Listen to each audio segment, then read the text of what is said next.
So, how do we start a podcast? I mean, we haven't done one before. We're just kind of stealing this idea from these other people. But, hi, welcome to Fist Full of Popcorn. I'm Tammy Winches. Hi, I'm Randy Scorsese. Nice to meet you. Hi, Randy. Hey, Tammy.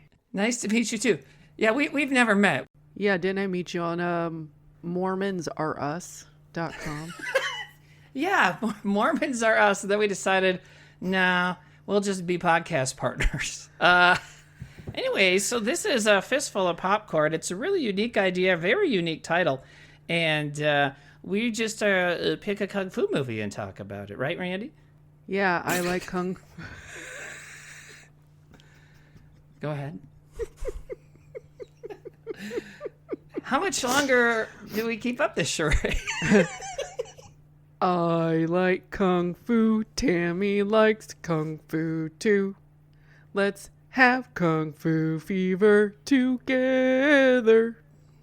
I like kung fu. Tammy likes kung fu too.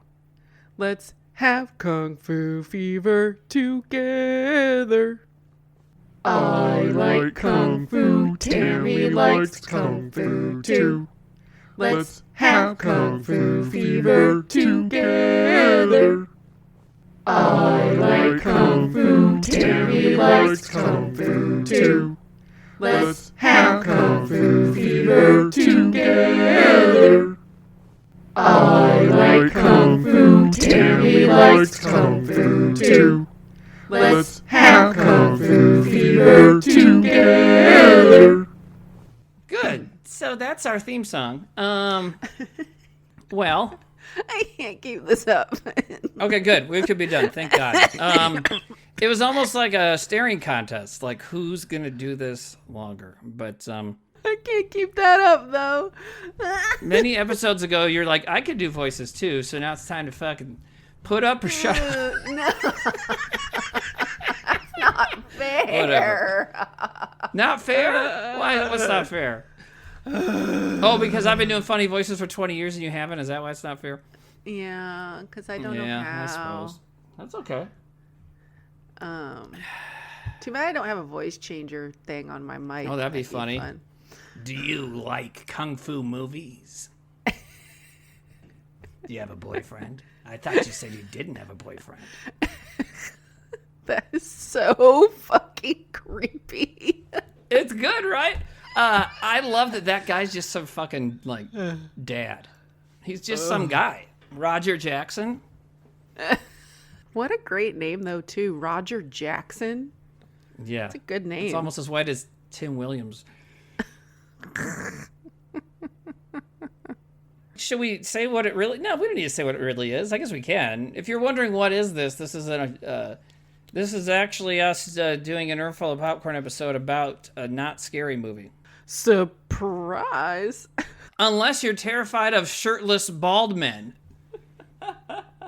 Right? Well, my first and last note watching this movie was, you didn't tell me that almost every dude in this movie is hot. Yeah, and I've got thoughts about that.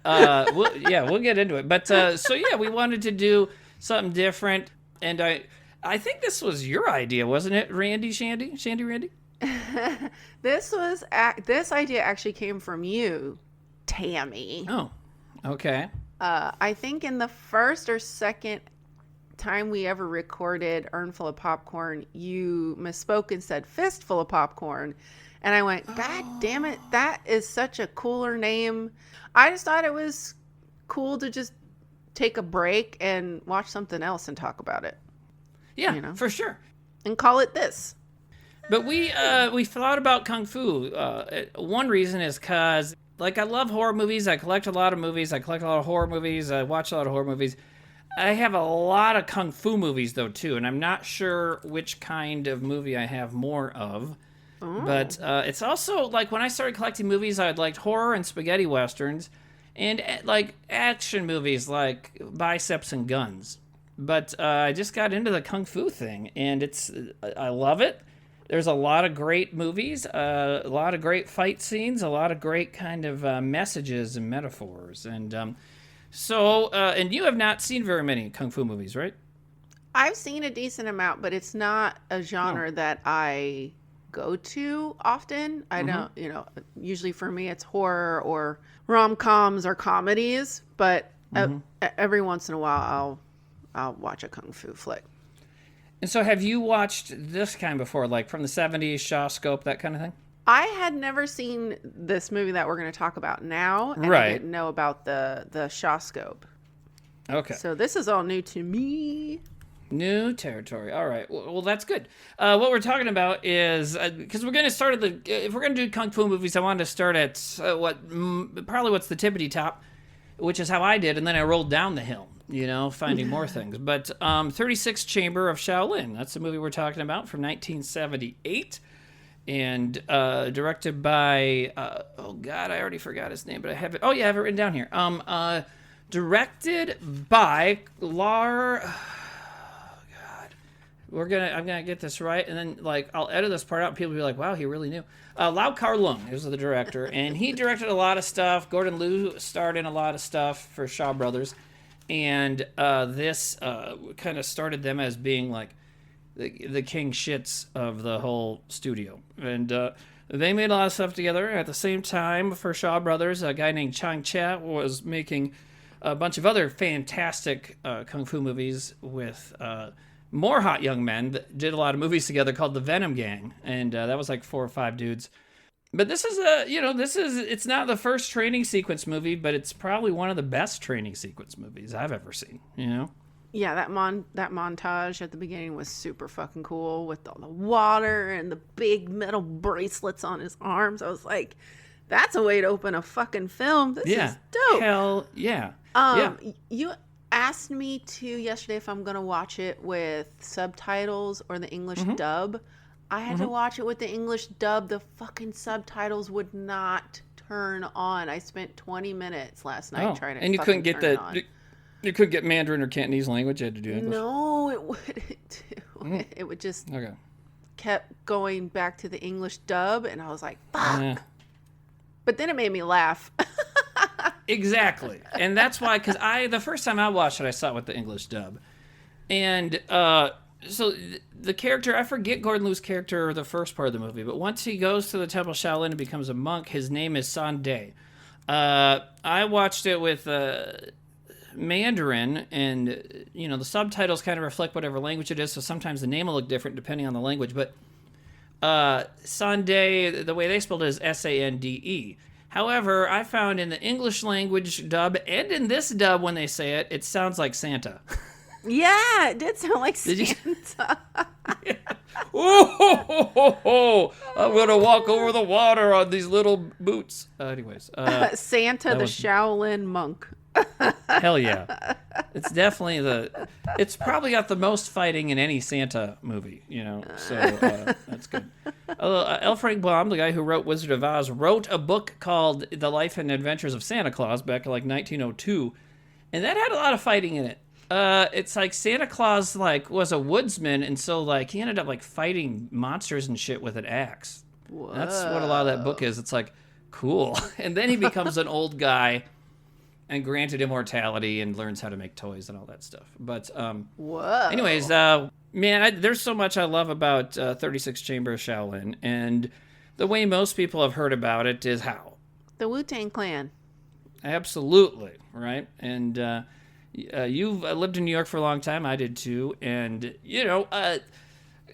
the whole Kung Fu influence is big in hip-hop. And you have a story you were going to tell at some point today about meeting, was it Method and Redman? Is that who it was? Oh, I met RZA and Old Dirty Bastard, ODB. Oh, okay. So 2 completely different people than what I was saying. Okay, good.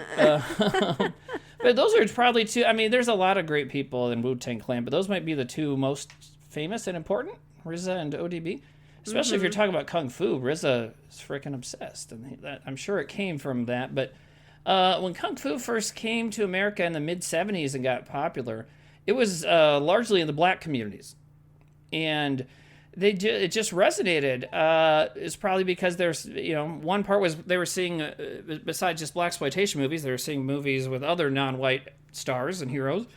And it's just like in this movie, in most kung fu movies, especially from Shaw Brothers, it's about like rebellion and like fighting against the bad system, which probably had something to do with it too, Yeah, when the beginning of this movie, I went, dang it, Kismet is happening again, because what is happening in this movie, it's a bunch of people standing up for their rights because they don't want to deal with a tyrannical government, which is what are we dealing with right now? Exactly. In the United States. And you know what? And Trump won't even like wear cool robes or make a nice vase. He doesn't have a cool fucking mustache. Yeah. So, where's your fucking stash, bro? He probably can't even. Not that it matters if you can grow a mustache or not. No. Randy, you have a nice mustache, but I was gonna say he can't even grow one. I'm like, well, it doesn't matter if someone can't grow a mustache, but it just adds to his whole not being human. He's just like a slug person. Anyways, who gives a shit? I mean, we should, but also it's like, he is. Look at him. And then what they spend so much of their time dictating how other people should act or look, and it's like, well, you are gross.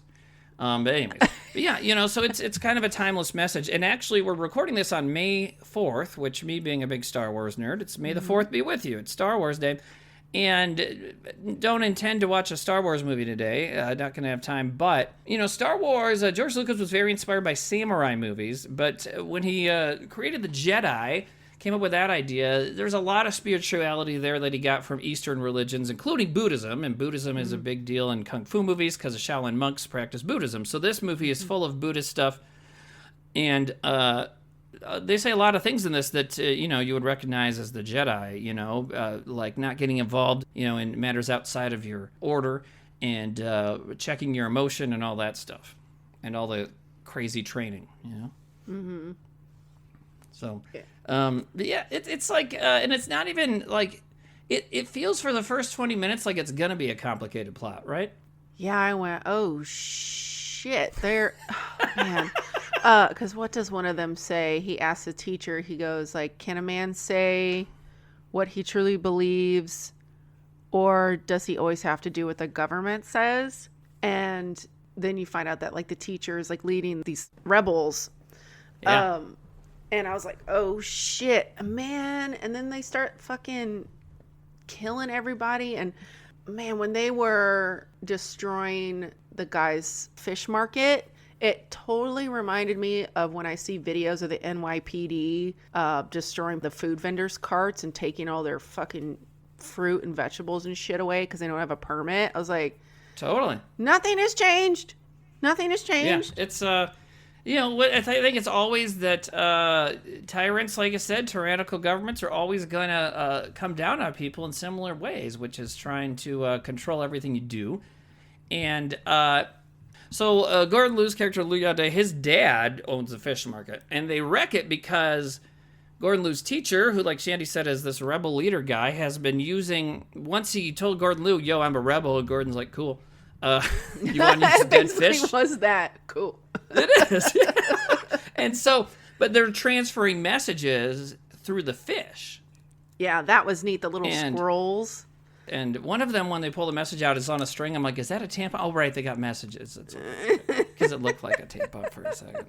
At least to this idiot who's never had to use one. But so they're wrecking these guys' lives because they want to control them and completely eradicate them, and it sucks. And later on, we see them like pressuring people to like make me wheels, stuff like that, and so it is, and it's like that's why when people like compare the current American president administration to like Hitler and fascism and stuff, people are like, no way, and it's like, it's always been the same rule book, and like whitest kids 10, 15 years ago, whatever, almost 20, I guess, we made that Shoshan the Elegant, the White Tiger King sketch. You've probably seen that one. We're all wearing animal costumes and stuff.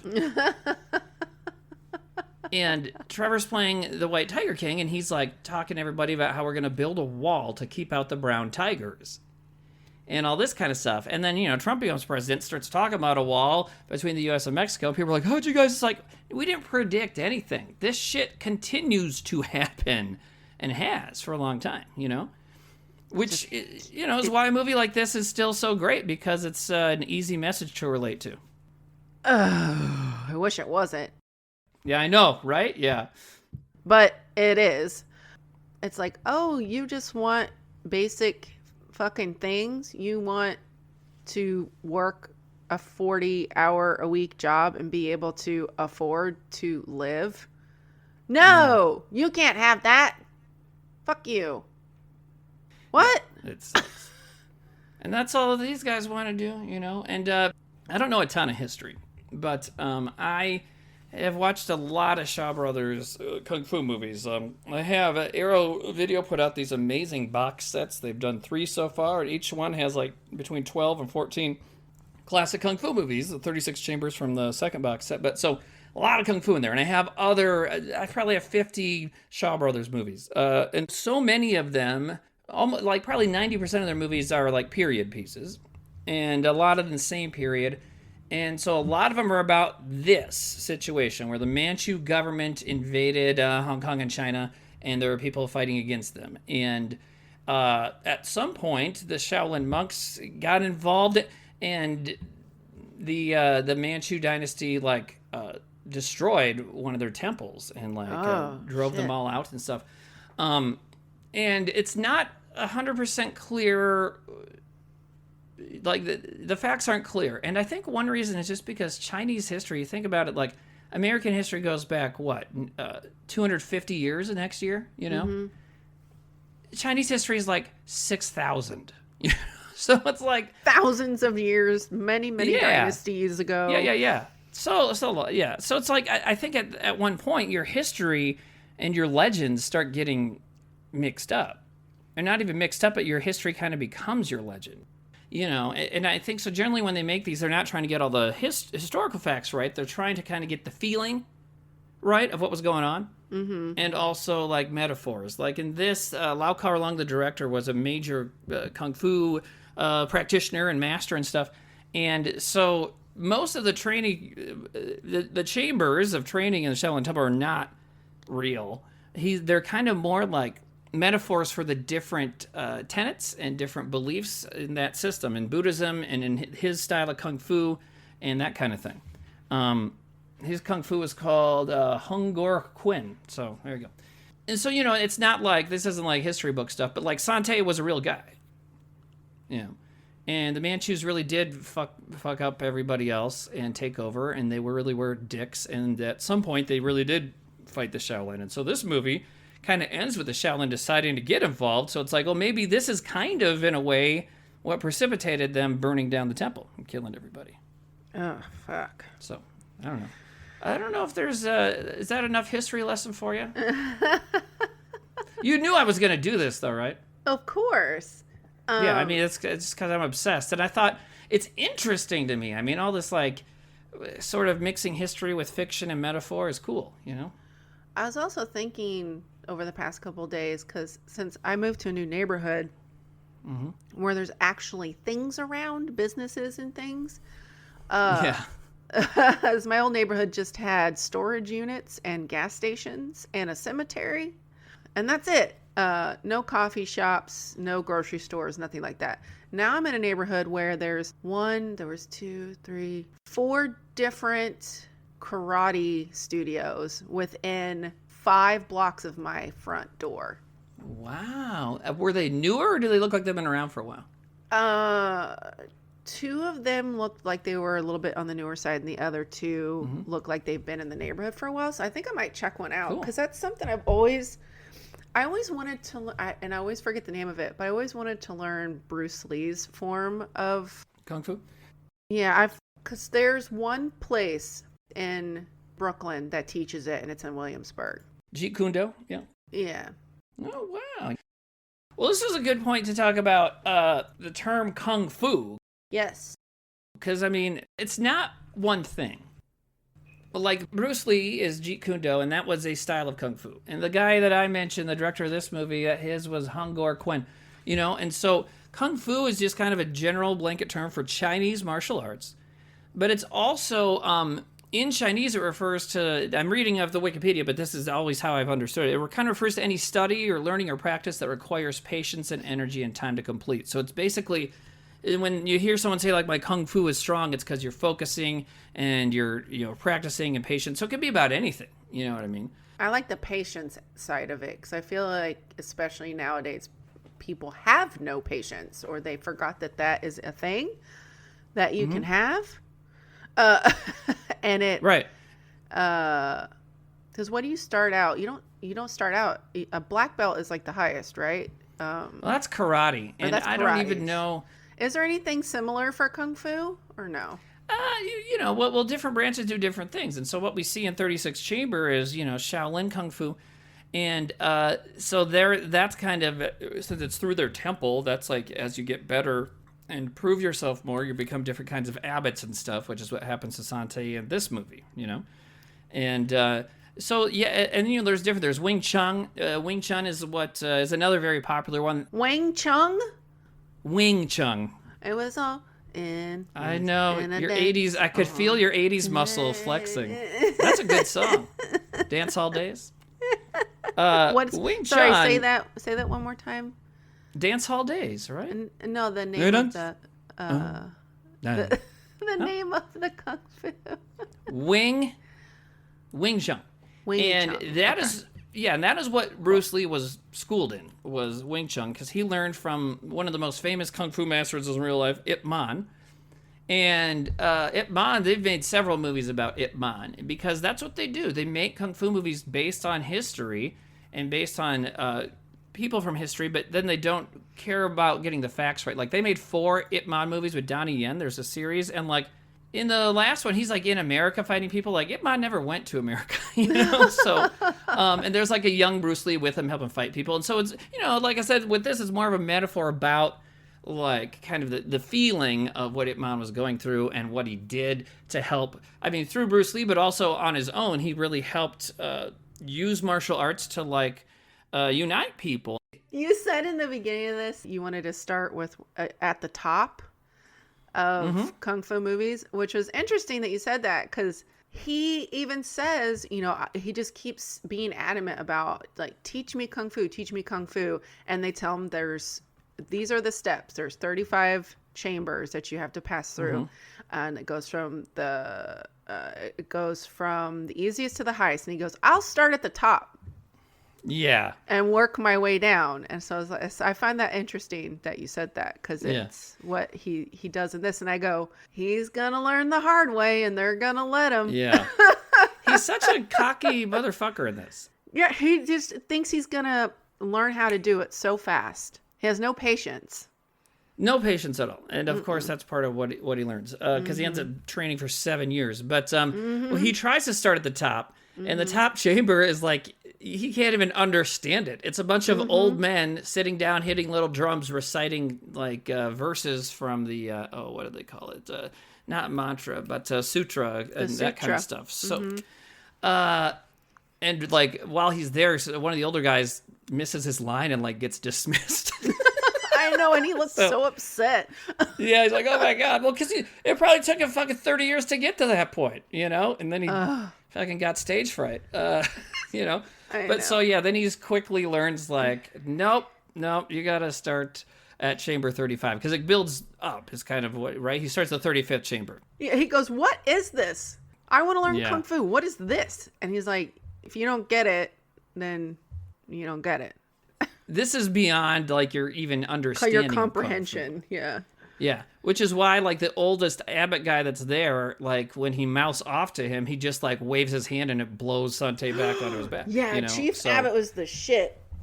Yeah, dude, the abbots are cool, and that's a common thing through these movies too. Is kind of like the Shaolin monks are treated like kick-ass wizards, warrior kind of people. Almost superheroes in these movies, and but yeah, so he has to start at the bottom, which is running across a bundle of sticks in water. It's a lot less graceful. That was crazy. Yeah, so cool. And then he's like, you have to make sure you're dry before you can come in and eat. You can come into the dining hall. And I was like, he's not gonna have any food left. It's gonna take too long. Let me ask you this. Why do you think you knew that? Why do you think when you saw the movie, the first time watch it, why do you think when that happened, you're like, well, he's not going to do it and he's going to miss out on his food? Why do you think you like guessed that? Because obviously you're right. And it's, I think a lot of people watching it would be like, that's what's going to happen. But why do you think that's how it's going to go? Probably because from other movies that I've seen that have similar tropes where he has to struggle and he has to learn that he can't achieve the thing that his goal until he has some humility. Yeah. And he has to experience that. And they even, he keeps falling to the water and the rest of the I guess you call them trainees, are laughing at him.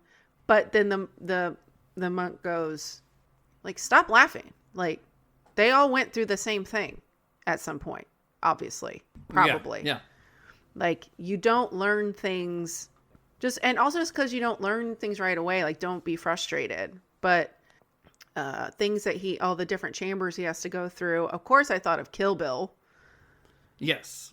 Her going up the steps with the water and all of that. But it deals with humility and pride and learning patience, but then also learning that you have to practice things that aren't natural to you. What's that thing? If you have 10,000 hours of practice, you basically become a master of that thing. Yeah, something like that. Yeah. Yeah. Practice makes perfect. And yeah, that's part of it. And that's the answer I was getting at is like, where this story's going because you've seen movies like that before. And you've seen movies like that before because of this movie. Mm-hmm. There's many other Shaw Brothers movies before this that did training stuff. And Rocky actually came out 2 years before this, which is like an American martial arts. It's boxing, and it's a lot of famous training sequences and that. But, this is still in the early-ish days of that kind of idea. And yeah, this one was super influential about that. And but you're right. It's all of that. And I really like what you're saying about like rushing and practice, because that's something you can apply to real life in a lot of different ways. And stand-up comedy, I've seen that happen where people think, I don't know, there was a guy here from my hometown that like a month or 2 months into like quote unquote being a stand-up, he like filmed a special at a bar here. What? Heavy uses of quotes, by the way. And like he basically packed it because his mom like made all their friends and family come, and I have heard that he's a little bit better now, but like, I did a gig with him where we were performing at a zoo as part of this like thing where people walk around the zoo. It was an adults only night at the zoo, and there was wine and food, and you walk around. And so while people sat down to eat, we had the stand-up stage, and we were each doing like 5 minutes or so. Well, he did 20 because my friend and I walked away and didn't think like he would just do that. But no, he just did that. And you know what I mean? So it's this cocky thing. And the comedy's not good. No. So, and you see that a lot, and that, and that being comedy being an art form that you have to like practice, and that there are people who have mastered it, and that's because they went through it. And, I was even talking about this just with a guy the other day, talking about getting a show together for the summer. And he was someone who I think is really funny. He's this kid from West River, South Dakota, from a reservation out there. And I thought he's really funny, does funny one-liners. Then he kind of stopped for a long time during COVID and stuff. And he's just getting back into it. And he's like, man, I'm going to open mics now. And I'm like, you know what, though? I said, but you want to screw up. Like, what do you learn from having a good set? Not much, except like, oh, that joke works, You also never learn anything when you start at the top. Like, what have you learned? Exactly. Yeah. Like, so if Sante was just suddenly, if he got there and understood what these guys were doing, well, you're not going to have actually learned any of the stuff you need to know to go do what you want to do, which is like kick the Manchus out of your city, They would have been like, you're a demon. You're like an undercover Shaolin. Like, you're not real. Yeah. And if he knew what was if he already knew what was happening, to be like, what? But yeah, it's about that. And I mean, what's cool about this movie is you see him learn, and it's because of, him failing. And like that first thing where you have to walk across these floating bundles of sticks, and then he eventually figures that out. And then the next day he learns it, and the next day the bundles are undone, and now it's just a bunch of little floating sticks. So he has to get even better at the at that idea, you know? It's like when you play a video game and like you just can't fucking get, like you can't get fucking Mario across the fucking brick with the gap in between it. And then you realize like, oh, if you like press the button really and he goes really fast, you can like run across it. Yeah, exactly. But you had to you fall so many times until you figure that out. Mm-hmm. Where you're like, oh, I didn't have to jump. I could just run across it really fast. But that's what they teach him. Yeah, They're like, think exactly. about balance and speed and patience. Yeah.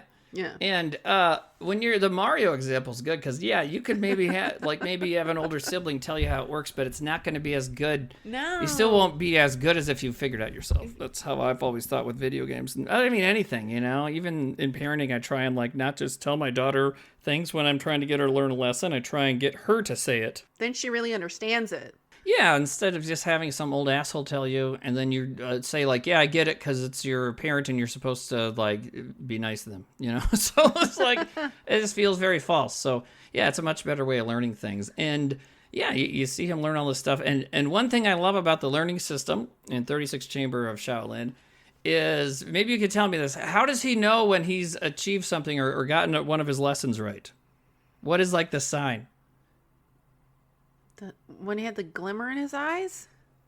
It's a monk nodding, right? There's so many good shots of a monk going like, when he figures something out. I fucking love it. I loved that he was the only one of the students that was taking the time in the middle of the night to practice. Yeah. I said, he's going to learn quicker because he's actually making the commitment to learn and continue to fail to understand what he's supposed to do. When he was sleeping, his feet were moving in his sleep. And the other guy was like, ugh. I grabbed his blanket from him. I was like, God, you're annoying. But that's also that reminded me of in Kill Bill. If you like repeat a behavior, when he kept making her, hit the board with her hand, and then she'd wake up, she would just wake up in the middle of the night, like hitting the wall. Oh yeah, good call. I forgot. I didn't even think of that connection. When she punched the wall in her sleep and was like, fuck. Totally the same thing. Yeah, man, dude, these chambers were like crazier and crazier. Love it. Holy shit. I was like, no, thank you. I don't want to do any of this shit.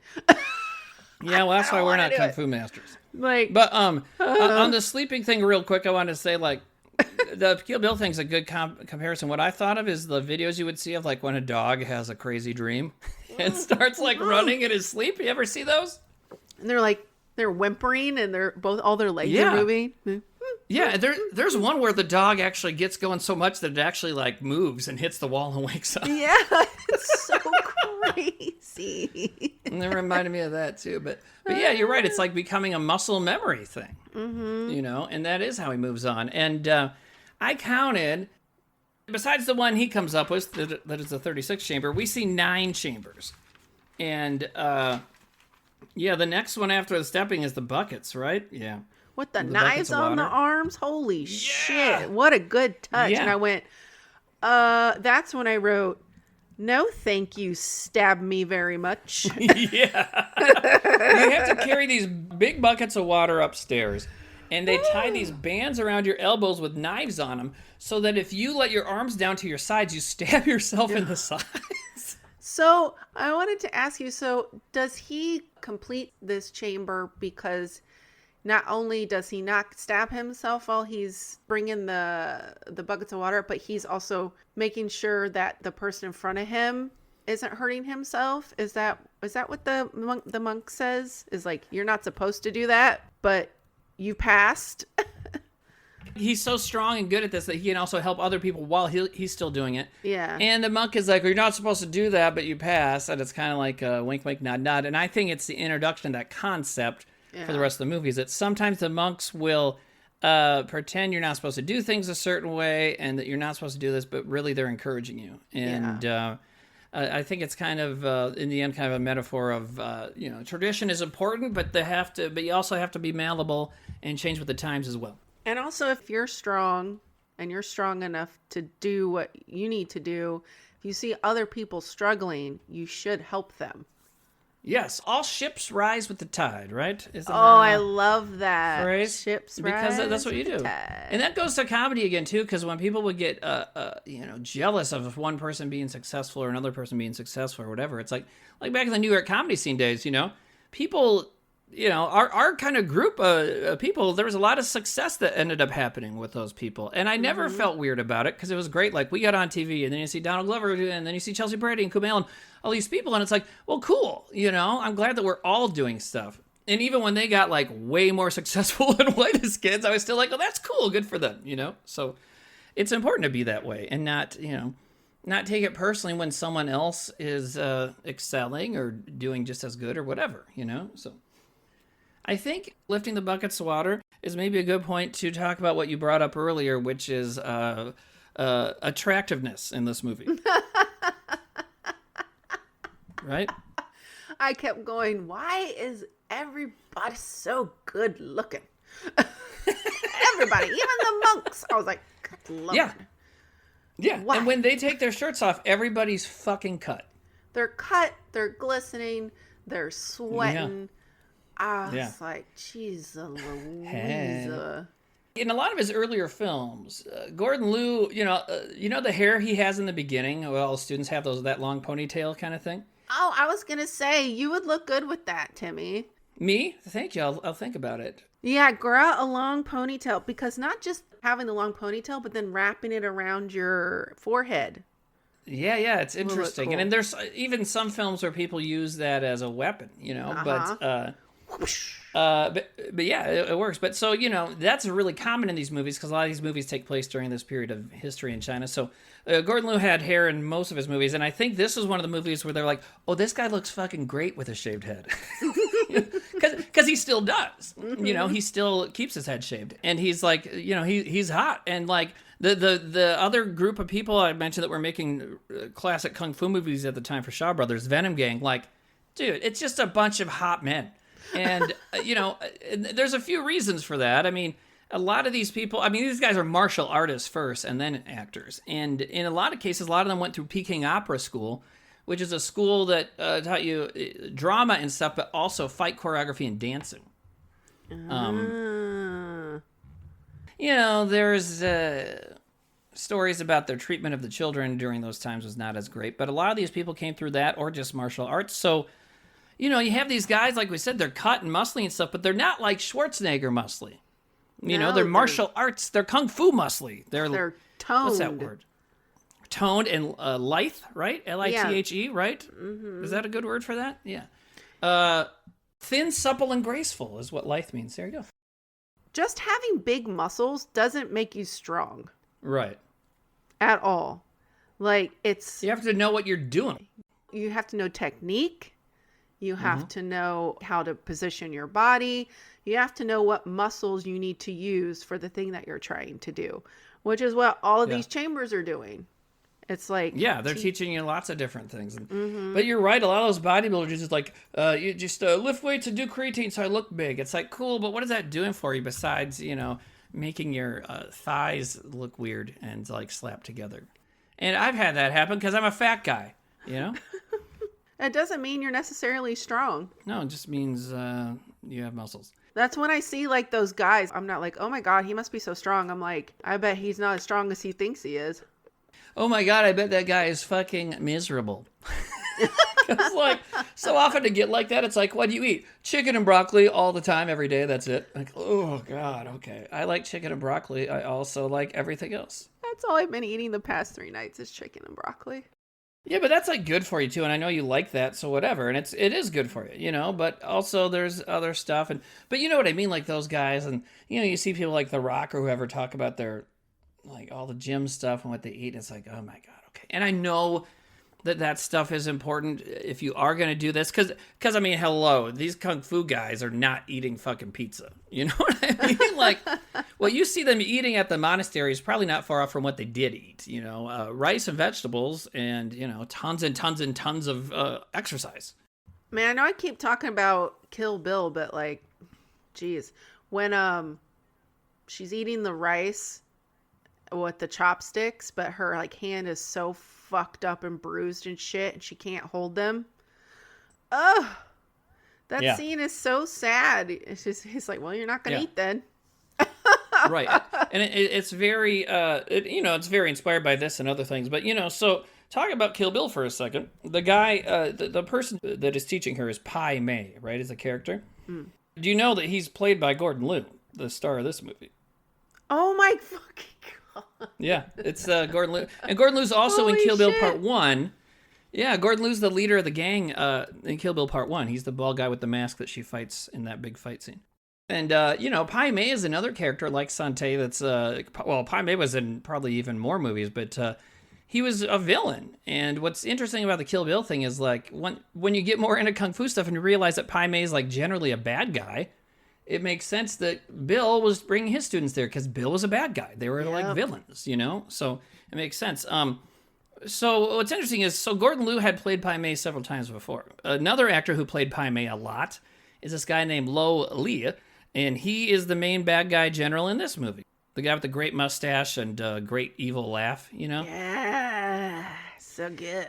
He was a star of one of the movies that, like, broke Kung Fu through to America called Five Fingers of Death. But he ended up really, as he got a little older, it's like villain roles. Because he just has a good, shitty face. You know? Like, and that laugh, just like, like, he's got such a good evil laugh, you know? So, but yeah, the hotness thing is interesting. And I agree, because I watch a lot of these. It's always like, there's just all these fucking jacked dudes. And and what I get curious about is, like, so the shirtlessness in Kung Fu, I mean, yeah, okay. So part of that is the practice of doing it. Obviously, you're working out, you're sweating and stuff, and it's easier to move around with the less clothes on, you know? So, okay, you have your shirt off.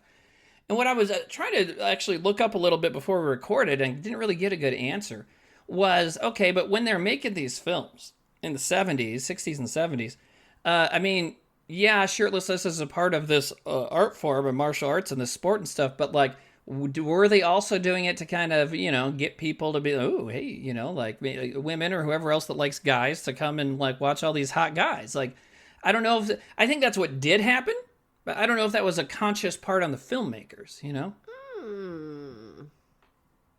That'd be interesting to find out. Yeah. I mean, because if, like, these guys are young, Gordon Liu's only 23 in this movie, and he'd already done a ton before this. And some of the guys you see are like 18, 19 years old. And so they've been doing this stuff since they were children. So of course they're going to look like that. They're eating healthy, they're training, they're doing all this stuff. So of course they're just going to have these beautiful bodies, you know? So I just wonder if when they got popular, if that was intentional or just kind of a side effect of having all these hot young men around. Or they just have so many and the cast are like, you know, we're going to save on wardrobe. So we just need pants and shoes. Thanks.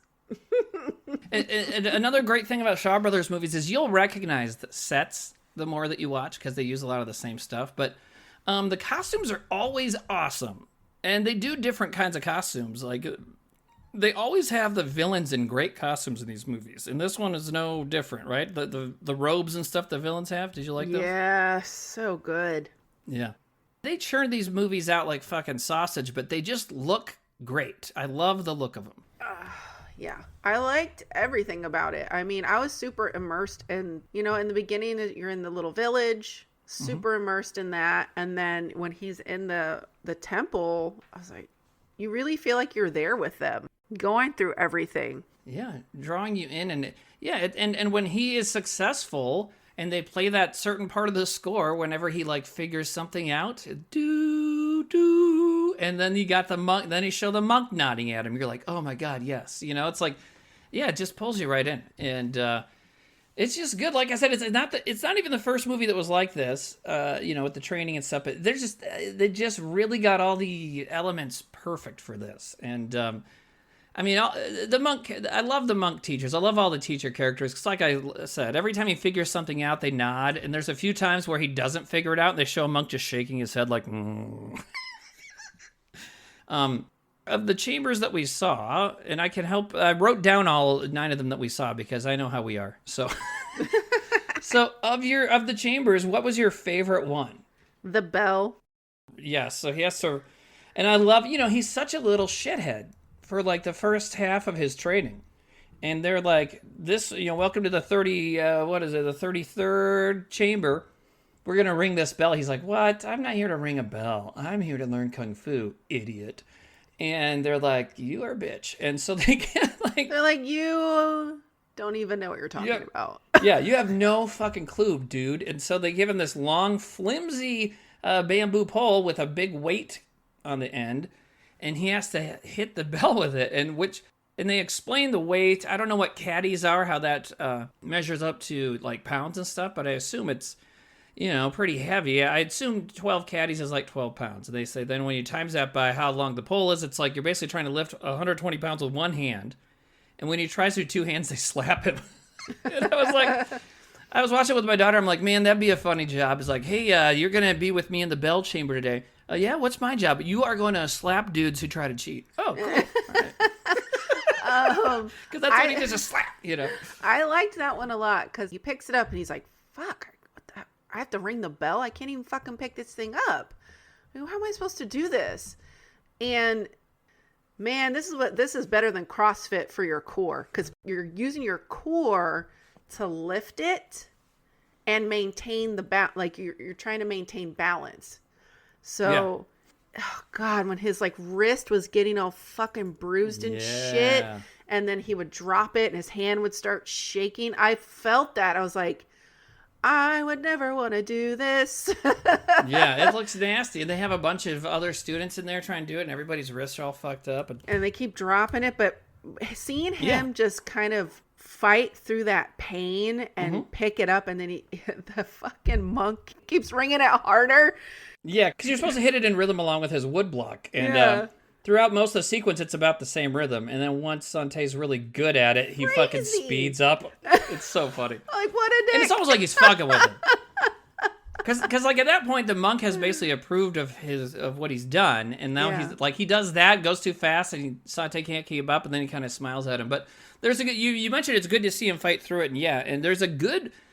clever, simple, visual way they do that, because when he first is trying to lift that thing, like you said, he's like, this is too heavy, how do I do this? And they're like, well, you have to start further up the haft, further up the pole. So he moves his hand up pretty close to the weight. Well, then it's a lot less heavy, when you're not trying to lift it with all that flimsy pole in between. So he starts that way, and then you just see it as it progresses. He's got it's got longer and longer, and then at the end he's holding it on the end and able to do it. It's like, and it's a great simple way to say like, hey, look at how far he's come. It's really cool.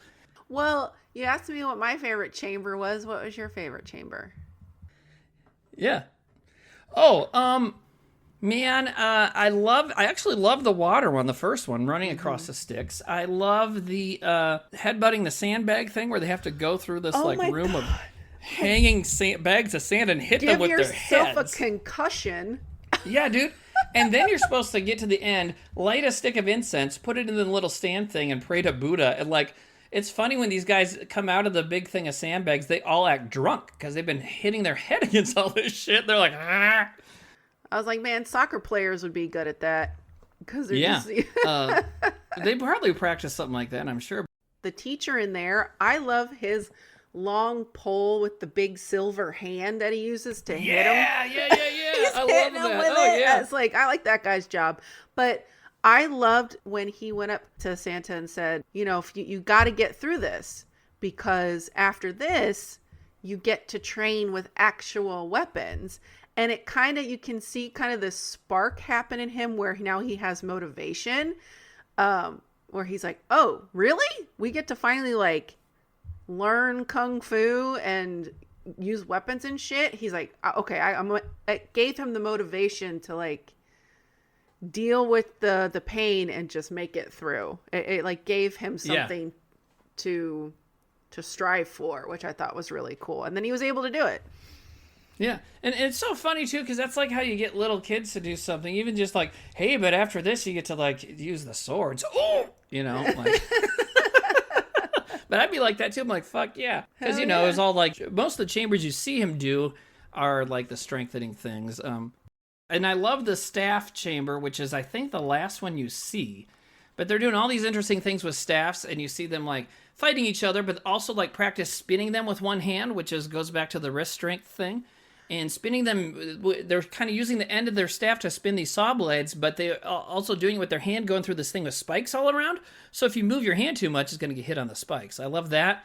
And I love that they show these guys training with the staffs for a little bit, and then without warning, it's just their teacher just like jumps into the middle of them with a staff and starts fighting everybody. Yeah, that was awesome. He's this like kind of chubby guy, and it looks like the actor is probably not very old, but they kind of did him up to look older, and he just starts jumping and fighting everybody. I loved that. It's just like, it comes out of fucking nowhere. And I'm like, man, if I was a student there, I'd shit my pants, We've mentioned most of them. I'll just quick mention this one too, because it's fun, is the one where he has to practice moving his eyes without moving his head. And they have two giant fucking burning incense things, like the circumference of like a coffee can, and they're right next to his face.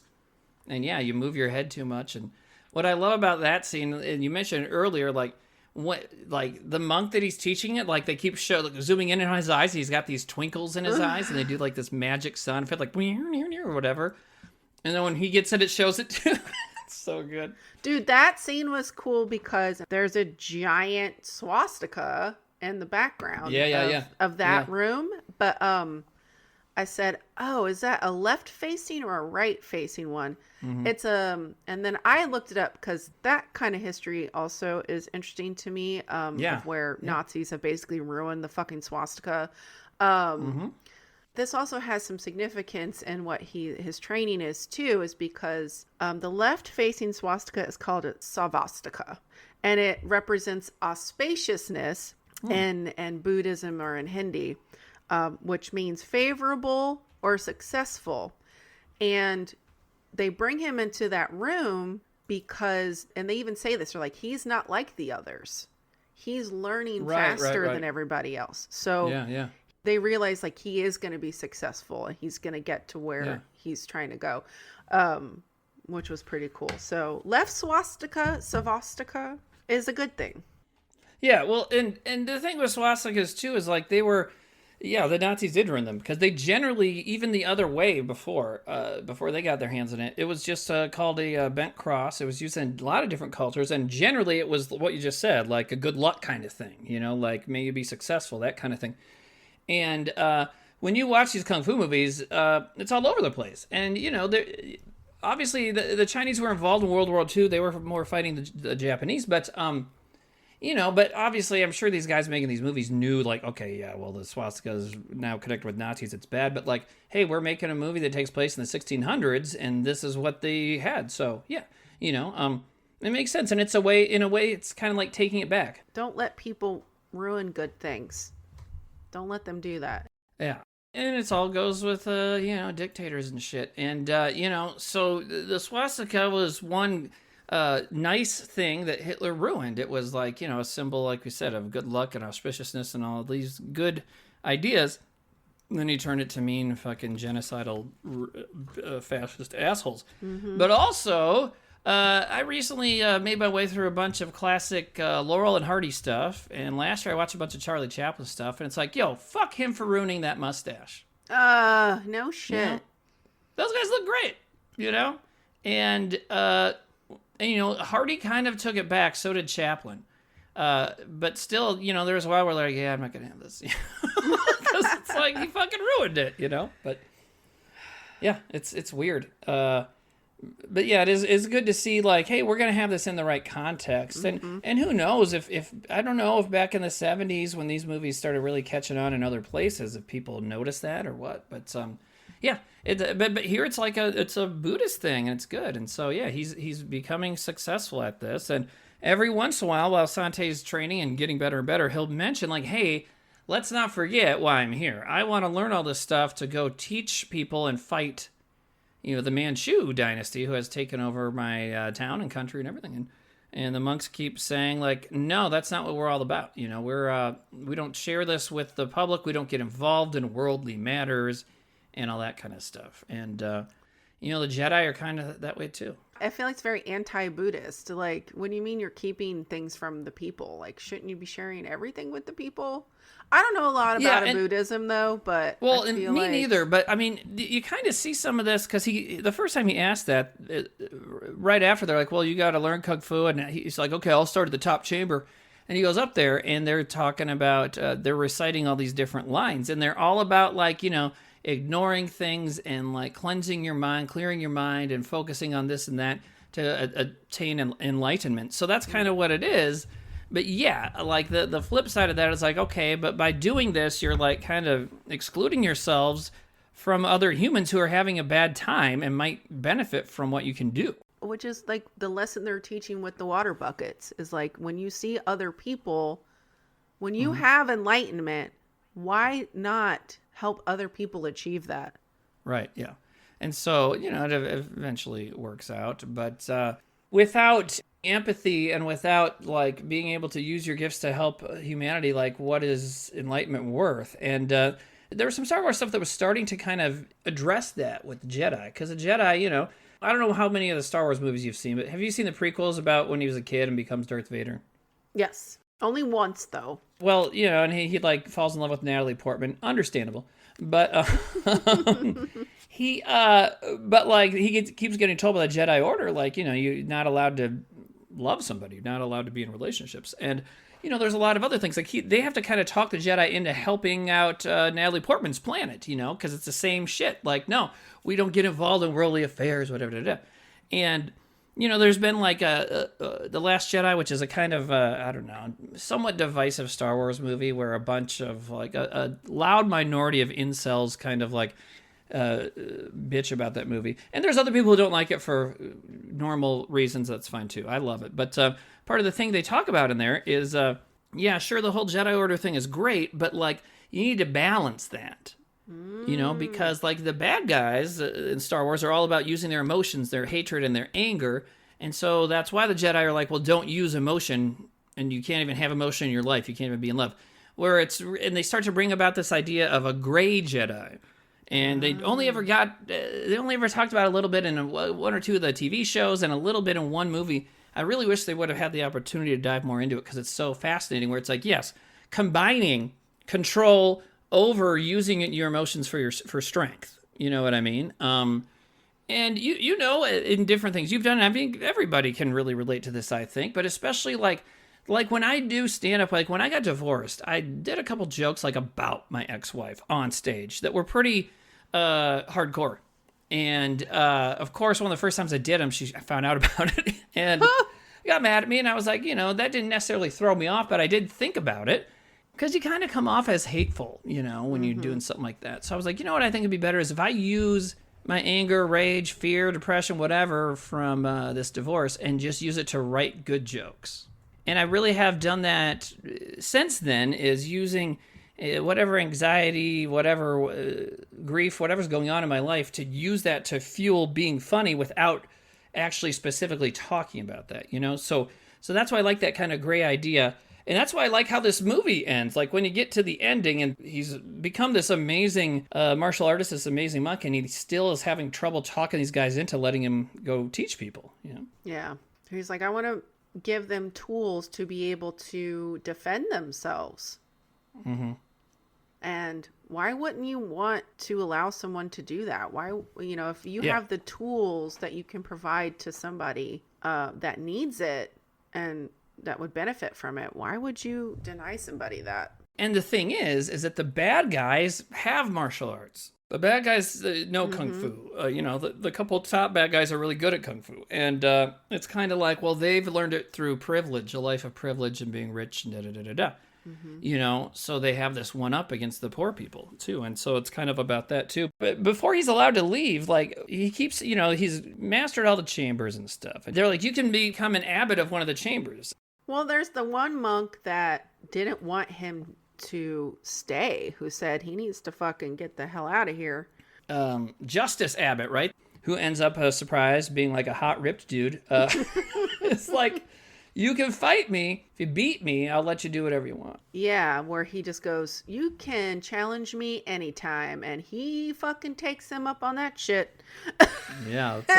After he perfects all the chambers, then that's his next kind of series of training, is trying to figure out how to beat this guy. You know? So he keeps fighting him and trying to come up with stuff, and it's just not working out. And that's you were mentioning that sequence earlier, but you really like that part, you were saying? I love it because it's him. He is... There was a couple things of why I really kind of like that montage of him sparring with the abbot. Is because he kept... I'm trying to think... The word is escaping my brain right now, but he keeps trying to figure, like you said, he keeps trying to figure out ways to beat him in a sense. So it's like, okay, well, I can't do it with this, so I'm going to try it with the other end of this staff and see if that works. And then he realizes, okay, there's got to be a weapon. There's got to be a way to get those swords from him. But also the repetitiveness of continuing to fight him, you learn the guy's style. Yeah. You learn his moves and like what, his capabilities are with the sword. Just like when he realizes, he's like, okay, I'm going to build. Obviously, none of the weapons that I have at my disposal, I'm not able to get these guys fucking swords off of him. So he builds. I thought, I was just like, oh, nunchucks, but it's 3. So I looked it up. It's a 3-section staff. 3-section staff. Yeah. Yeah. And I was like, oh, that's so cool. He is, I like the 3-section staff because he's able to do offense and defense with it at the same time. So he's like, he can use the middle one for the swords to hit, and then he's using the outer ones to like attack. It was just so cool. Oh, that's yeah, and I love that so much. And there's not proof that Sante invented that, but that 3-section staff was invented around that time by somebody. Yeah, really cool idea. And it's really cool. What is the dang word I'm trying to think of? I don't know. But it all goes to this idea too, again, of the flexibility of tradition, because he's fighting this guy. Why? So that he can break tradition and go teach people kung fu outside of the monastery. And in order to beat this guy to do it, he has to not even use traditional weapons. He has to make a new weapon. So it all kind of goes into this idea of change and of like, evolving what the monks are supposed to be about. And here he is invented a new weapon that you see used all the time in kung fu movies. So that was kind of for kung fu nerds, it was kind of like, oh, this is the guy inventing it. Okay, cool. Yeah, and then another concept that I love is, so like you said, it's so cool that he keeps repeating it and learning the guy's moves, and then learning, because he learned the moves, he's like, okay, well, maybe this kind of weapon will work. And he figures it out and has the 3-section staff and goes and he does beat the guy. Sweet. And then there's this thing that Outlaw Vern, I've mentioned him before, this horror writer that I love who talks about a lot of action horror movies. He has this concept he talks about called fight brotherhood. And I think you know exactly what I mean when I say it, because like as soon as he beats the Justice Abbot with his 3-section staff, that is immediate fight brotherhood, right? Because immediately the Abbot's like, okay, bro, you fucking rule. Right? I mean, it's like pretty much instant. Well, and the other monks are like, we don't have that weapon in our... what is that thing? And they're like, well, he made it. Yeah, it's a 3-section staff or something, some fucking craziness. But yeah, and then he kicks this guy's ass with it, and they're like, oh, and they're realizing the same stuff that you said. They're like, oh, it's a offense and defense. It's got a thing. It's like super nunchucks. Okay, cool. Yeah, and I just love this part of the story too, because then he beats the guy. And he's like, well, I want to create a 36 chamber, which is you go out and you teach people. And they're like, no, that's against our ways. And then he's still fucking talking smack to these guys, which is good. Because at this point, you know what? They deserved it at this point. Totally deserved it. Yeah, because early when you see him talking back to these guys, it's because he's being a little bitch, right? But like now, I mean, you know what I mean? He's being like a little sass mouth, and cocky, very, very cocky and arrogant. But now he's like totally, he's this fucking awesome monk. It's been 7 years, and he's like, no, this is important. So that's why he's talking back now, is I need to do this. And the main abbot is like, you must be punished because you're talking back to me. So then he asks Justice Abbott, the guy that Sante just beat, he's like, come up with a punishment. He's like, oh, he has to go ask for alms. And they both have these little smirks to him, right? So I don't know what you thought, but to me, like they actually agree with him and actually think Santa should go do this. Yeah. But they still have to hold a tradition, so they pretend that they're punishing him when they're really sending him out to go kick everybody's ass. Yeah. That's what you thought as well? Yeah. Yeah, they make it, they make it fairly clear, but I don't know if other people see something else or what. So, yeah. We talked about earlier on with the whole bucket chamber where they kind of secretly approve of him helping people, even though they tell him it's against the rules. And so that happens again, and that's why I like that they introduce this idea that, hey, these monks are super duper obsessed with their traditions, but there is some flexibility there. Yeah, I think also they have to not give in so much to him because maybe they want to make sure that he's doing things for the right reasons. Because at the beginning, it was just primarily for revenge, right? Yeah, I want to go kick these guys' asses because they fucked up my dad. Yeah. Yeah. And then it finally turned into, after all these years of training, of now I want to utilize what I've learned to teach other people. Instead of it just be revenge. But it is kind of funny that he watches that dude kill the guy in the graveyard. And the way I laughed so hard the way he was hitting him with the sword, and it was just, dude, yeah, it was so fucking brutal. I was gonna ask him, like, so do you think Lord Tang is dead? Because he gets fucked up. But yeah, so he does still have part of that, and he says that when Sante has defeated this guy, when he leaves the monastery, and the guy's like, but monks aren't supposed to kill people. He's like, yeah, but Buddhism also teaches us to stand up against evil. And he's like, you're evil, bitch. And but then that other guy kills him anyways, and he kills him real good. You see where everything that he has learned, he uses it. Every single thing, they show him use it at the end. Every single bit of it, which was awesome. The eyeballs, the lifting, the pole thing, all that stuff. All of the swords, his teachings, everything. Yeah. Everything. It was so cool. One thing these movies don't get credit for, I think, is the scripts, because like they do, it's everyone's seen these kind of stories before, like you said, but they do a very good job at this kind of thing, and like bringing back, like I said, there's 9 chambers and that you see of the 35 he goes through. And like you said, they show all of that at the end. Like every little lesson he learned, you kind of see him putting that to use in real life, that's another great real life message, is use what you learn, Mm-hmm. So when he's training new people at the end, he sees this guy, a blacksmith, who gets ordered by the bad guys to like, we want you to make us a bunch of wheels. He's like, fuck you. He's like, I'm doing other stuff. Yeah. And then he starts fighting him, and he's swinging around his hammer, and he has his hands around the very end of the pole, and so it's like kind of heavy and hitting the ground a lot.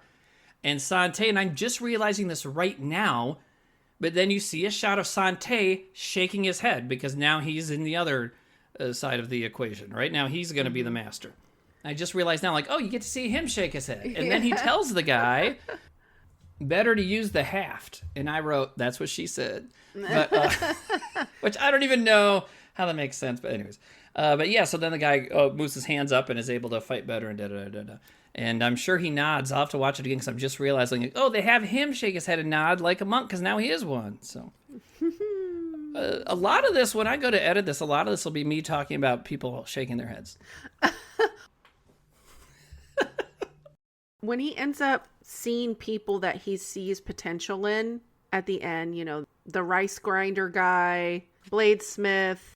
And then that dude who just has a bunch of bamboo, didn't really the touch bamboo his guy, judges. the hottest guy in the whole movie. I went, yeah, what the fuck? And immediately when they were all together, for some reason I thought of the TV show The Monkees. Like they all gave me that vibe. Totally. Mm-hmm. Where it was like, they each were like, one was Mickey. Like it was totally. All of I'm just being silly. You know what the word was? What? He was adapting. Adapting. Oh, yeah, totally. Yeah. That was the word I was thinking of, like when you're trying to adapt to beat the guy. Right, and that's something the temple was not doing, was Yeah. not adapting to the modern world, and he's kind Right. of influencing them to do that. So yeah, he gets out there and he starts tracking these guys down, including, so you said the bamboo guy you thought was the hottest dude in the movie? Yes, thank you. Yeah, all right, good. And I said this earlier, I really love the braid, the long braid around Yeah. the forehead. It looks so good. Yeah, it's cool. It's really fun how, like I mentioned earlier, when he sees the blacksmith fight, and now he's nodding at the guy as the guy learns stuff. And so the roles have been reversed. And he's also meeting all these people who are what? Cocky little motherfuckers like he was, right? The bamboo guy keeps trying to trick him into like falling or like walking over the bamboo, and then he cuts it so the bamboo goes everywhere. And so and Sante just fucking deals with it and is still standing there. Guy's like, oh my God, you know. Little Troll 2 reference, but yeah. I like how everything was kind of a full circle moment. Yeah. It was really cool. Because like you said, all the skills he learns come back too. But and what I love is like this is one of the best training sequence movies of all time. Because I mean, it's not even just a training sequence. It's like 40 minutes of the movie is a training sequence, which is awesome. So cool. And yeah, it's really cool. And it's just surprisingly, like you said, it really pulls you in, and it's surprisingly impactful and works, even though it's just a big, long training sequence kind of. But they really, you really want this character to figure out, and he does, and that's cool. But so there's a big training thing, and then there's another good staple in action movies, especially like a heist movie, is where they go around and recruit the members for their team. So that's what this part is, right? He's like meeting these different idiots, and like he's like, "You're gonna join my team." But he sees the potential. Yeah, exactly. Oh, I see how you could. I see what you're doing. Right. And what I would like to think is that later is that the story goes on and that these guys, these like normal people that he finds, also join the monastery and join the monks and like teach them some things probably, because like these guys didn't grow up being a fucking poor blacksmith. They're having to scrape around the streets to sell bamboo or whatever the hell that guy does, I mean, one of these guys he meets doesn't even have a name. He's a rice miller. His father, he says, my father died before he could name me, which makes me go, what about your mom? But I suppose in that kind of society, maybe your mom didn't name you. Sexist bullshit, but whatever. So he's like, my dad died before he named me, and I was 6. It's like, you didn't have a name till when you were 6. But Well, anyway, he said they call me the rice grinder, right? Yeah, the rice miller, yeah. Which he turns rice into flour. And so that's why he was just Miller 6. Which they should make a beer named after him. Dedicated. Miller 6. I like how they used the flour at the end. Yeah, what did they do with it? I can't. So they had it over the gate. So they were yeah. all going through so the horses get disoriented and the soldiers get disoriented. That was pretty cool. Because he was like, oh, what is all this white stuff? I was like, well, we could use that. That's another thing too, is he learned to use the tools that he has around him, which is what he used to make his 3-section staff. And I like how it kind of like the bamboo hit him on the top of the head, almost like, oh, that gave me an idea. Yeah, like almost like the light bulb. The light bulb thing, going sure. off. Yeah. It kind of even goes into what he wants to do with the citizens, because he's basically telling the Shaolin monks, like, we need to use what we have, which is badass kung fu skills. And we need to use what we have in town, which is citizens willing to learn these badass kung fu skills so that we can make life better for everybody by kicking these guys out of our country. And the bad guys want to go chase after them, and they don't know that, like, yeah, they already have you fucking trapped, buddy, with their cool flower trap and everything else. And then, he hops on a horse and takes off. And you don't see kung fu guys riding horses very often. No, you don't. There's another genre that the third Shawscope set, the green box, that's more of a wuxia or wuxia, it's hard to pronounce it right, genre of kung fu movies, which those are, Crouching Tiger, Hidden Dragon was a modern wuxia movie. Oh, okay. So it's people with swords, and it's more of a fairy tale kind of feeling. So those people have horses all the time because it's like kind of more an adventure hero thing, whereas a kung fu movie is more hand-to-hand combat, and you're like just dudes learning kung fu so they can go beat somebody up, basically. And but yeah, so he takes off on a horse, and the bad guy chases after him. And I just love all that stuff, like you've been saying, is messages of finding what you need organically in your situation, and not feeling ashamed of your life, or of what you've been through, but using that as a strength. Mm-hmm. You don't need to have big muscles to be strong. There are other ways to be strong, and a lot of it is your mindset. Yeah. You gotta have that grind set, bro. God, I should be arrested just for saying that, even as a joke. But I think the rice miller number 6, I think he says, like, well, I can't help you. I'm just some rice miller. And Sante's basically like, yeah, but you've got some skills and stuff, you know? He says something that resonated with me with a lot of what's going on right now. He basically says, why the hell do I care? It doesn't affect me. Because when he's saying that something bad's going to go on next door, and he's trying to explain to him, like, it does affect you. Okay, he says I should just drink instead. Yeah, he's like, why the hell do I want to help you? He's like, I can't go fight with you. Like, my life is fine. Yeah, I can't do this. I'm just going to drink. It's that thing of, well, I don't really give a shit. I'm fine. Nothing's affecting me. But then once something affects them, then it's just all fucking hell breaks loose. Like, well, care about me now. Care about me. Now it's affecting me. Now I give a shit. And even then, sometimes they're like, oh, man, I can't believe Joe Biden did that to me. It's like, okay. You know, some of them are waking up when it happens, but some of them are like, huh? But yeah, Miller number 6 wakes up and he helps out. And they beat the bad guys. And so what did you think about the ending? You know, he and the general have this fight in this it's this kind of place where you're supposed to fight the bad guy at the end of a movie. They go around this like cool cliff, you know, and it's out in the hills or whatever. It was really pretty wherever they filmed that at. I like fighting with weapons, but I love hand-on-hand combat. It's just so fucking cool. Man, some of the moves were really neat. Yeah. I wanted to ask you, since I had the English dub, was it making the same kind of sound effects? Like when things were hitting, where it was just like, it didn't sound like the thing? Does that make sense? Well, like the very metal sound when the sword hits a staff, for instance. Yeah, that's classic Shaw Bros. Oh, yeah. I love it. Okay. Yeah, ching, ching, ching, ching. Yeah. And the hits and everything. And, you know, they do that because, like I was saying earlier, like Shaolin monks are kind of seen as these, like, superheroes or whatever. And so, having the whoosh and all the stuff. And occasionally they have him do... You can see that there's moments in the movie where it's like... you can tell he had been on wires for certain things because they give them a little bit of like superpowers, basically. And that's something they kind of pulled from those old wuxia movies, because just like Crouching Tiger, the old wuxia movies were full of wire fighting, you know, because it was a little bit more magical realism kind of stuff. But the only thing different in the English dub versus watching in Mandarin or Cantonese is, they really make it sound like his name is Santa, which is great. And speaking of another fictional character, a beloved fictional icon character, in this end fight, and I know he's been wearing these clothes for much of the movie, but for some reason, every time I watch 36 Chamber and it gets to this end fight, that's when I notice that Santa is dressed like Charlie Brown. Right? He's got like a yellow thing on with a black stripe in the middle. And yeah, it's like, wow, and he's bald, just like Charlie Brown.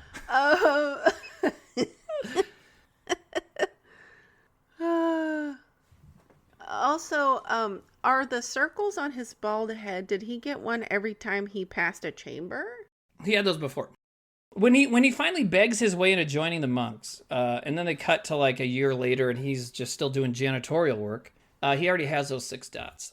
I forgot to ask what those are. Do you know what those are? I don't know exactly what they are. I believe it's made with a burning incense, and it's like, because you notice everybody has them. And it has to do with, everything is in pursuit of enlightenment.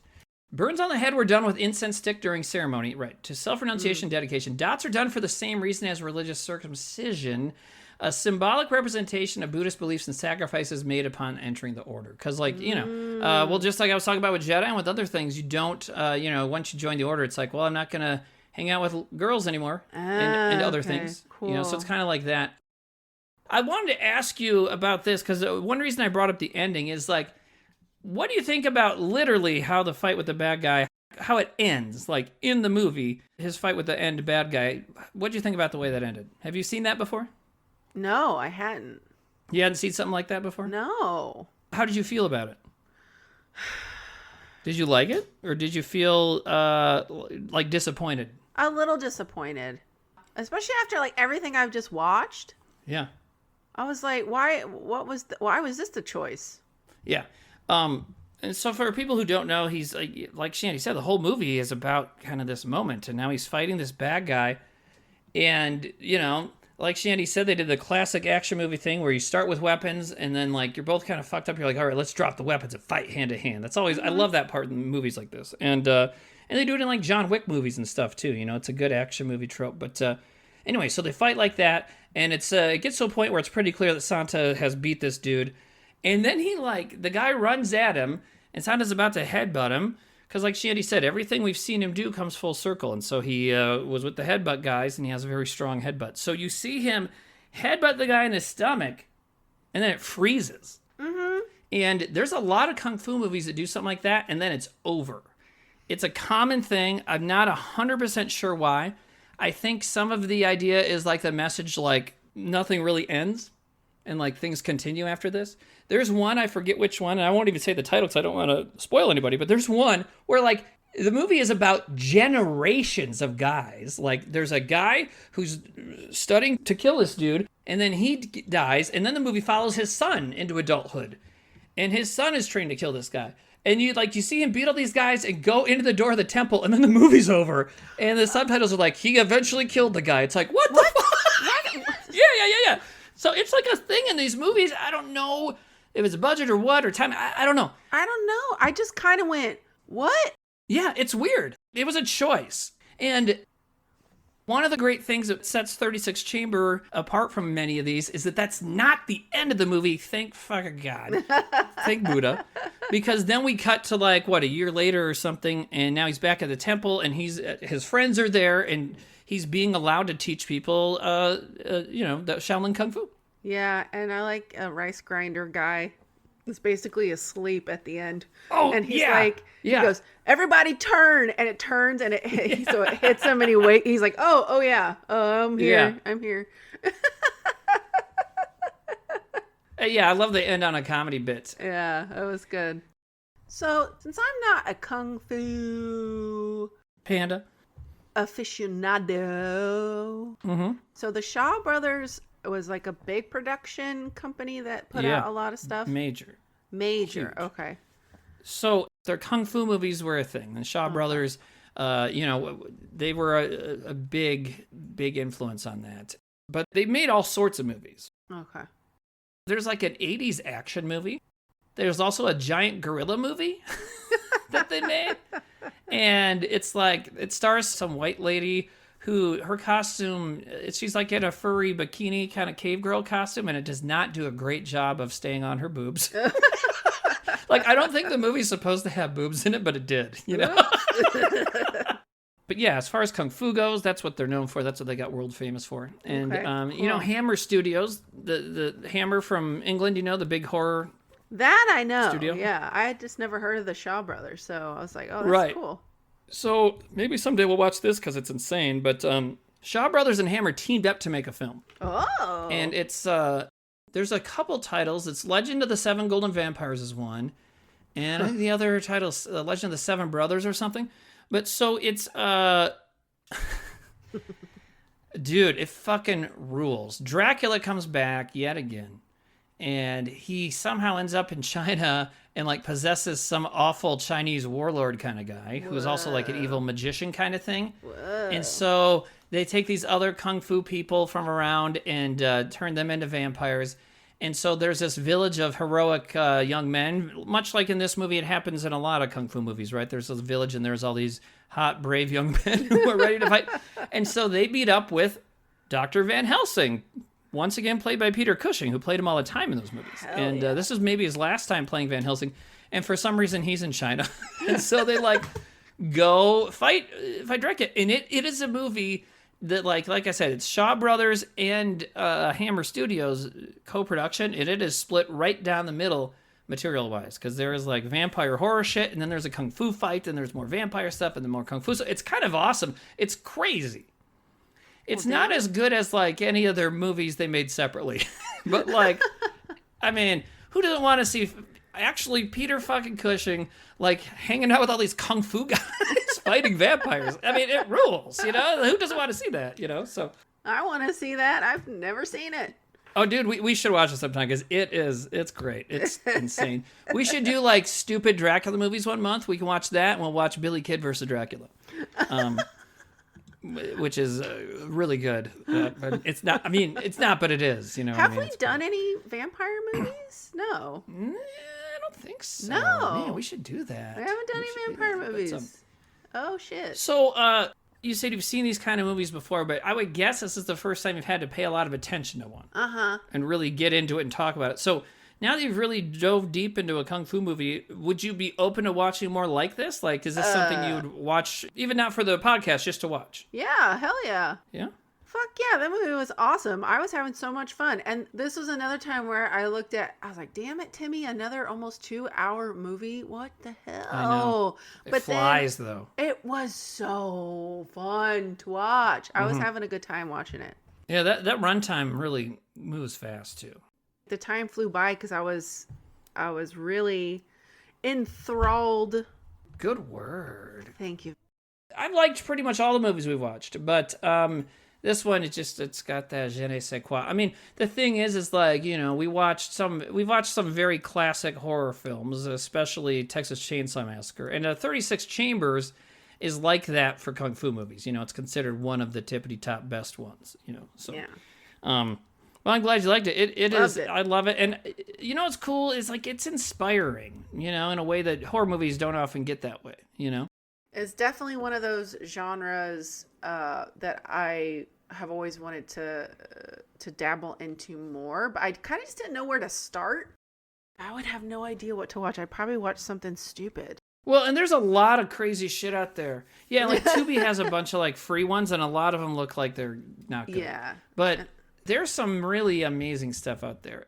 I would say if you want to go from here, just look up more Gordon Liu or Lau Kar-leung, the director, or you watch Five Deadly Venoms next, and then you'll be introduced to the Venom mob, who some of them are maybe even hotter than the dudes in these movies. Ooh. Yeah, it's a good genre. There's a lot of good stuff, just like any good genre. There's a lot of good stuff. There's a lot of bull crap, but in your case, you can always just call your old friend Tammy Winches and say, Tammy, this is Randy. What do I watch? You know. This is Randy. There's Randy. I feel like Randy wears a really cool Stetson cowboy hat. No? Yeah, no, Yeah. I love it. Love it. Love it. Yeah. Maybe we won't even throw out the socials for this one because it's not real. We could be like, if you want to follow our enemies, earn full of popcorn. I don't know. Whatever. We heard somebody had our name, but they were smart. Yeah, what the fuck is that? Those kung fu motherfuckers. Yeah. Bungholes. Smart people taking our shit. Well, anyways, you can find us on... You can find this episode all over the place. Will there be more of this? Who knows? But, well, we might know, but who knows? But there, you can also find the episodes of Earn Full of Podcasts, which are like some assholes that have the same idea as us and think they're better than us just because they did it first. But anyways, you can find them at earnfullapopcorn.com. That's URNFULLA popcorn.com. And that's where we are. That's what we are on Instagram too, right, boss? Yep. Arm full of popcorn. Cool.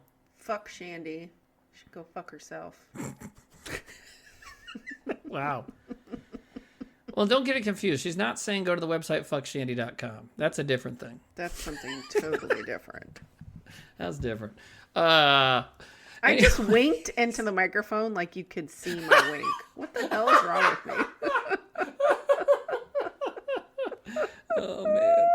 Oh, gee whiz. We are redonkulous. Okay, well, we're good then. I don't know what I'm going to do for the music. I like kung fu. Tammy likes kung fu too. Let's have kung fu fever together. I like Kung Fu, Tammy likes Kung Fu too. Let's have Kung Fu fever together. I like Kung Fu, Tammy likes Kung Fu too. Let's have Kung Fu fever together. I like Kung Fu, Tammy likes Kung Fu too. Let's have Kung Fu fever together. I like Kung Fu, Tammy likes Kung Fu too. Let's have Kung Fu fever together.